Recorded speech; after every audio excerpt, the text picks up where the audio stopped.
we're going to move on into some quarterback battles that we're going to look at this preseason. And we've got 4 teams up at it. This is how we're going to go through it. We'll just kind of start the gambit. There's 4 of us. Mark, I'm going to start. I'll start with you. You'll pick which team we start with, and we'll just go around.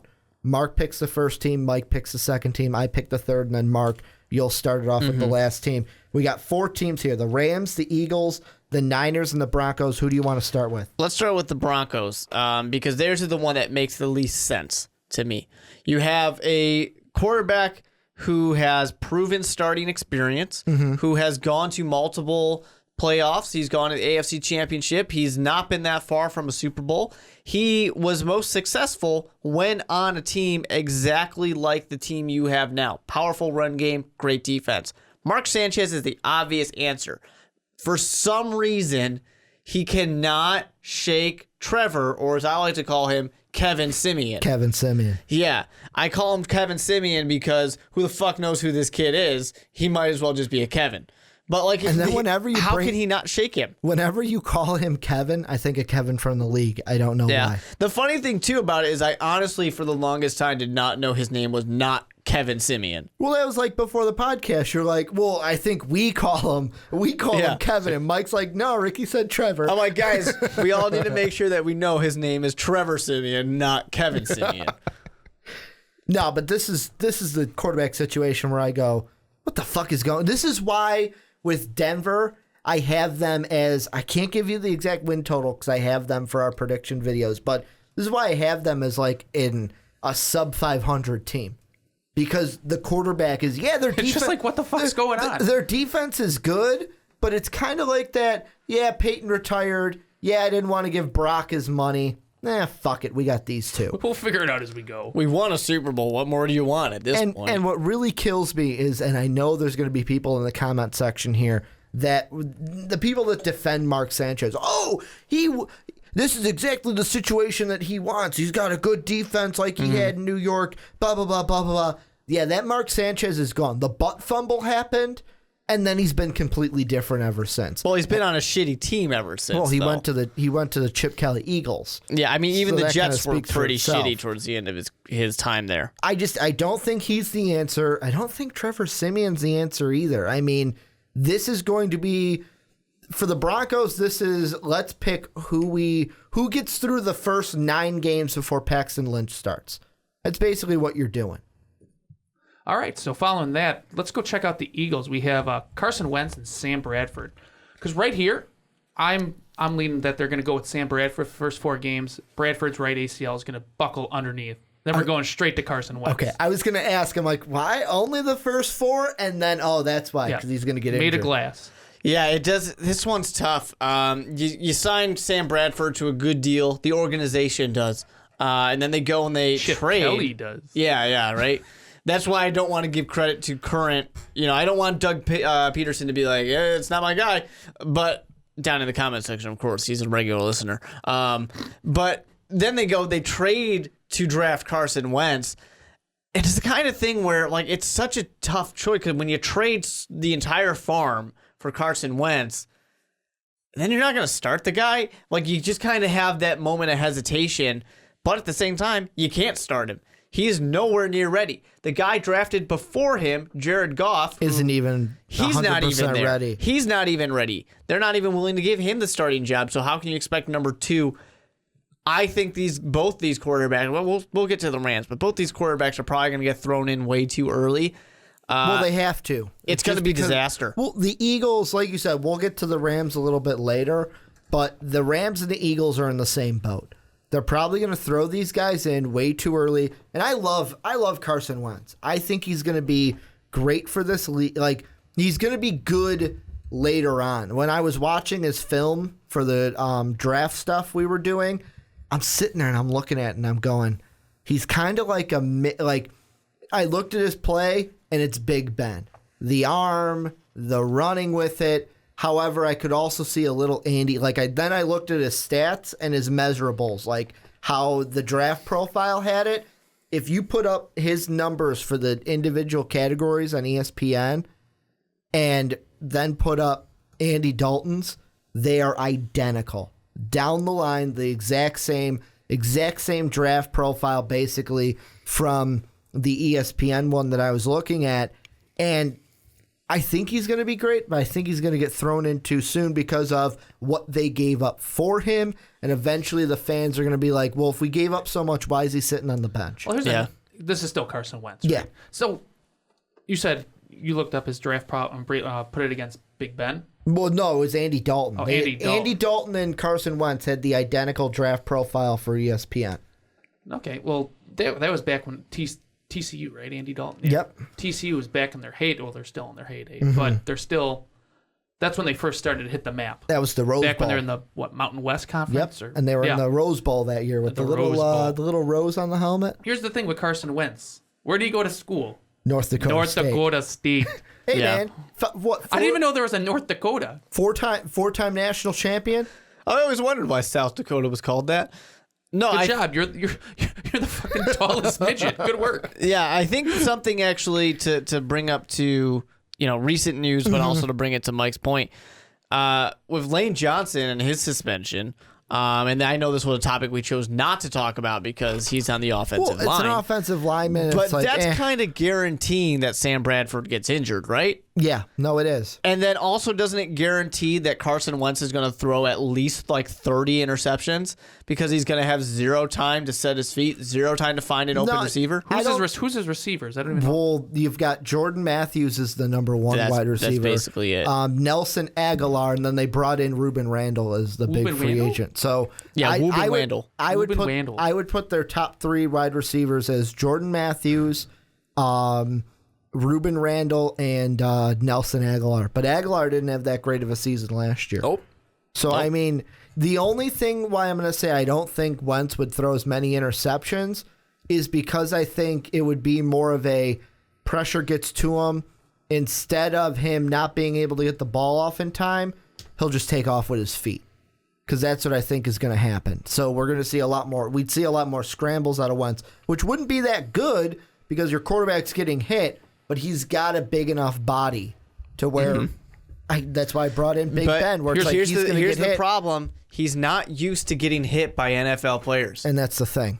And I mean, even I bring up but he's got a body kind of like Big Ben. Well, yeah, Big Ben took how many hits, and now Big Ben isn't as mobile as Big Ben used to be. Even Big Ben was getting hit by D1 guys. Yeah, Big Ben's be no. I'm saying snatching your people up. saying Big Ben when he was in the NFL. Yeah, sure, but I'm saying that Carson Wentz here is not used to even getting hit by D1 guys, players. Yeah. And Ricky, correct me if I'm wrong, but our good friend, God bless his soul, I don't know where the hell he is anymore, Chris Duva. But here's the $64 question. I love the 64. We don't know. $64 question. He got that from I guess there is something in the Baseball Hall of Fame. Yeah, when I went there, I had to take whatever, that was 4 years ago. But the $64 question there is... hit me with it. What is the percentage that Sam Bradford plays all 16 games this year? 20%. 20%? Oh, I was going to say zero. Okay. Well, are we saying injury or getting pulled? Injury. I'm talking injury. Oh, injury, I'd say 20%. Get pulled, more like he's 90% going to get pulled. It's pretty guaranteed he's going to miss at least part of one game. Well, because Carson Wentz has got to play this season. He's got to play. You gave up so much. You gave up more than the Rams did also, just to get Carson Wentz. I mean, you got to think about this team. Once it gets towards the end here, when they're playing like the Bengals, the Redskins, and they're bad. Once they get to December, I'm sorry, but there's no reason why you can't let that rookie start. Give him something to see NFL talent. I mean, the preseason's definitely not going to be enough. And by then, you're probably like four wins. Your team's So you anticipate nothing. a losing season for Eagles? Yes. I anticipate less than 5 wins for the Eagles. Yeah. Check back to the YouTube channel. I think it's Wednesday. My prediction for the Eagles comes out. It's not going to be good, but I could see them being okay, but it's not going to be good. Let's move on to the 49ers. And to me, the Broncos are the most interesting. This is the second most interesting because you have a quarterback in Colin Kaepernick who went to a Super Bowl, lost the Super Bowl, and then you got a guy in Yo Gabba Gabba who is drafted by the Jaguars, now trying to resurrect himself is what I'm trying to say. Beats the Bears last year. There you go, Mark. And now Chip Kelly comes in, and shouldn't the clear winner be Colin Kaepernick? Shouldn't he be the clear winner in San Fran? You think it would be obvious because, you talk about a guy like Mark Sanchez earlier, starting experience, playoff success. Then you have Colin Kaepernick, more starting experience. He has success in the playoffs. Guy got to a Super Bowl. He nearly won. He was a play away from winning a Super Bowl. But now he's just falling apart. Like, it just makes it obvious. Some people are system guys. It made it pretty obvious that the only reason he has had success was, of course, Harbaugh. And he's gone. You don't have anything close to that in the coaching staff anymore. The defense was great before, too. We should give some credit to that. Defense is just kind of average now. It just seems like it was a flash in the pan. I would just say, well, Chip Kelly's probably excited to take over the 49ers because Colin Kaepernick's very similar to like the quarterback that he likes for his ideal system, especially when he was up in Eugene. So I'm interested to see how that's going to work out, that marriage between Chip and Cap. Well, and it's all about, like, I think the only reason why I think Gabbert's even relevant in this conversation is because how he played last year. Mm-hmm. Because maybe it's the front office saying, hey, we got this guy. If I'm Chip Kelly, I'm saying, like, Kaepernick's our guy. Because when Chip Kelly came in, there were even rumors that Cap wanted to get traded. That Cap didn't even wanted to play for Chip Kelly. Yeah, it doesn't make sense. I mean, Colin Kaepernick basically did everything in his power to hand the job to Gabbert. He wanted Blaine Gabbert to start so badly. He did everything to fail last year. He looked terrible. This offseason, he was basically being the locker room cancer. He's just saying, nope, I got to get out of here. I don't even want to try. Just kind of being a little bit of a kid in that sense. So he did everything he could, and I still think that that's a big reason for why Blaine Gabbert is in the conversation, because otherwise, I mean, I don't even think, with all the off-field stuff, I would still give Colin Kaepernick the chance. I would say, you know what, this is just the slump. He's going to come back, he's going to prove himself next year, but with everything he did, with the wanting to be traded, begging to be traded, basically, but just not willing to take the pay cut, that alone makes me go, all right, I got to look at Blaine Gabbert, because this guy, I don't like what I see out of him. Yeah, and I mean, to me, if I'm Chip Kelly, no matter, I'm ignoring what happened, I'm starting Colin Kaepernick. He's the guy with Super Bowl experience. He's the guy that, to me, gives you the best chance to win in my system, because he's like, Mike, like you said, he's the guy that I look for. Yeah, would I rather have a Marcus Mariota? Well, of course, Chip Kelly tried to trade for Marcus Mariota when he was coming into the league, but Colin Kaepernick, to me, is the guy for Chip Kelly's system.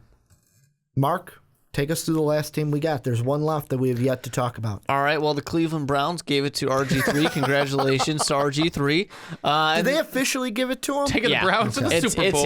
It's his. Hey, and him and Gordon, they're going to do great things out there. So we had the LA Rams, new team.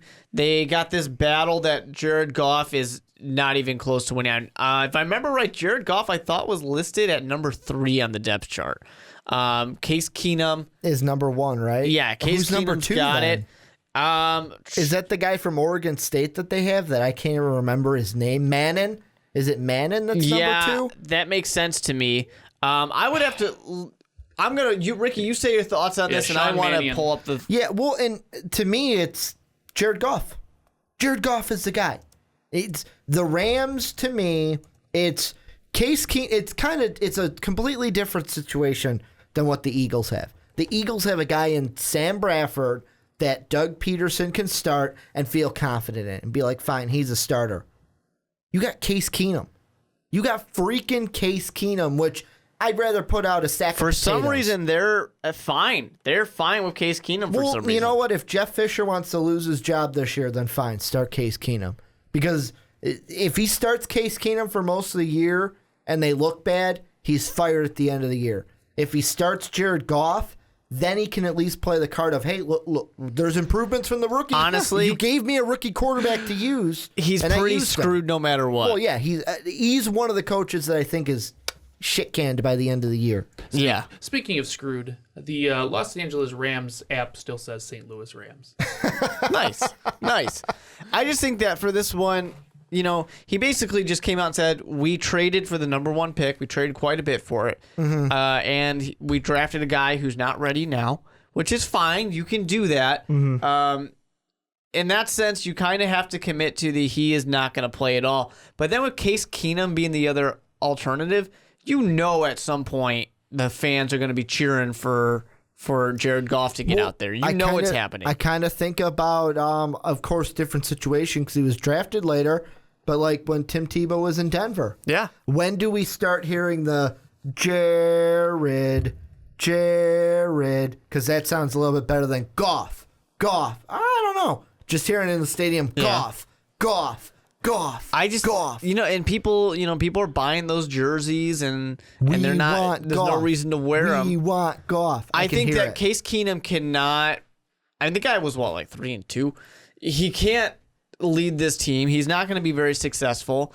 There's no other real option. Jared Goff is gonna find his way out there. And that probably leads to a coach being fired, not necessarily because Jared Goff is terrible, but he's going to be rushed in too early. He's not going to do that well. Team's going to be bad yet again.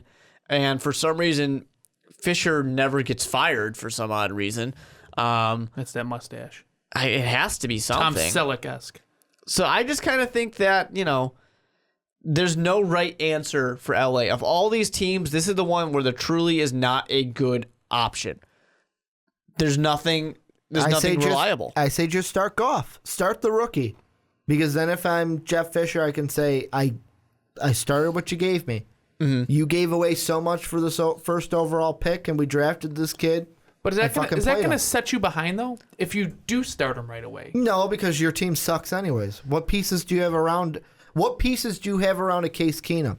You're still going to be... Got Gurley. That's it. You're still going to be I guess gets hit by the ultimate win for the Rams is whoop-de-doo, we weren't last. As long as we stay ahead of the Niners. Because you're not going to catch the Seahawks. You're not going to catch the Cardinals who could be Super Bowl bound this year. Fuck, both of those teams could be Super Bowl bound this year because the Seahawks are always really fucking good. Where the Rams, it's just, you know what? A win is, hey, we didn't finish last in the division, but they're still not going to be good. I think you have to look at it two ways for Jeff Fisher. You have to either say, hey, you drafted this guy. I'm starting him day one because he's my quarterback. You drafted him number 1 overall. You have to look at it that way, which is not going to work in your favor because I think the management's going to say, what, you didn't think this was a good pick? Get the fuck off the team then. So that's the first option. The other option is, he's a rookie. He's not ready. I'm sitting him. It is not even I'm sitting him until he's ready. It's, nope, this year, shut down. Sorry, you're not playing. Here's your clipboard. Start learning because you are not ready yet. And I think you have to kind of make that commitment as opposed to just, oh, my team sucks. Now I'll put the rookie in. Because then you're just kind of showing that you don't really have a plan. At least that way you're saying, no, he is purely not ready. I have the plan for the future. Do you think the Rams have a plan in general? Hell I no. don't. Here's their plan, to be a dumpster fire. Yeah, there's no plan. We came to L.A. Woo, everyone's happy. We're back in L.A. We're here. We sold a bunch of jerseys because we got a new quarterback. You know. We have a bigger fan base. We have a bigger fan base. We're back home. Do they have a bigger fan base? Does a St. Louis Ram fan want to be a St. Louis Ram fan? You know what? I remember seeing a collection of tweets that was fans being like, hey, Case Keenum, or like things like that. Like, Case Keenum's our quarterback. I'm glad you guys moved. Yeah. I don't have to cheer for you guys anymore. St. Louis I know it sucks losing your team, but they're a baseball town anyways. Yeah. And the Cardinals were They're better off. They can cheer for the Bears now. Yeah. Or they can cheer for Kansas City. Yeah, they can cheer for the Bears, for the Chiefs. Though. The Chiefs are pretty good. Bears are going to go 16-0 this year, Ricky. Hey, the Chiefs have Nick Foles. Chiefs have, they do have the Nick next Foles. Peyton Manning. They have a quarterback as good as Peyton Manning. Some would say, right, Mark? Some would. So the last and final, I think that's the end of the team. That's it. Did all of us give who we thought? You said Case Keenum, I said Goff. Who did you say I got start? Case Keenum starting. Okay, so 2 Keenums to my Goff. Let us know down below what you guys think about anything we talked about today. I want to thank Lions guy Mike Selinsky for coming on the podcast yet again. I'll see you guys next August. Yeah, we'll see you. Unless we make the playoffs, you'll see me on. Oh, if the Lions make the playoffs, which won't happen, don't worry. If we get 5 wins, so you'll see me on. We'll see you back here, but don't forget to, if you're listening to us on YouTube, great. However, if you're listening to us on SoundCloud, we are moving off of SoundCloud effective October 1st. You can check out all of the Most Valuable podcasts at Blog Talk Radio /Most Valuable Podcast. A link will be down below in the description. That again, October 1st, we will be moving from SoundCloud and only be on Blog Talk Radio forever after that. I want to thank you guys for listening to this podcast. Our Twitters are down in the description. Go check out patreon.com /Most Valuable Podcast to help promote the channel other than hitting that like and subscribe button. And as always, have a good day, everybody. Thank you for listening to this MVP podcast. Follow us on Twitter at Most Valuable Pod for more great podcasts.